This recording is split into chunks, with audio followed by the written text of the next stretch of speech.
Vi skal træffe et valg for velfærd, klimaet og fællesskabet. Sammen kan vi gøre det. Enhedslisten står fast på den pressende mangel på sygeplejersker til at tage sig af de syge.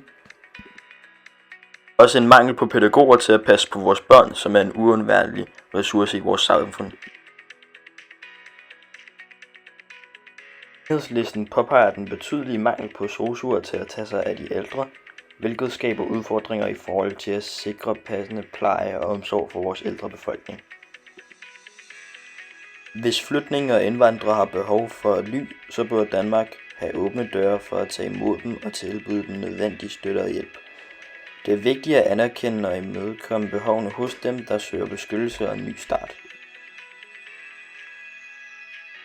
Vi stræber også efter at opbygge et bæredygtigt samfund, der prioriterer klimaet og respekterer vores miljømæssige forpligtelser. Det er også vigtigt for os at sikre, at folk får den nødvendige støtte, samtidig med at vi tager klimaforandringerne seriøst og arbejder aktivt på at formindske vores økologiske fodaftryk. Der er en ære i at sikre ordentlige arbejdsforhold og lige løn. I dag kæmper mange med de stigende omkostninger til alt fra dagligvarer til bolig og energi, mens store virksomheder fortsætter med at opleve betydelige overskud.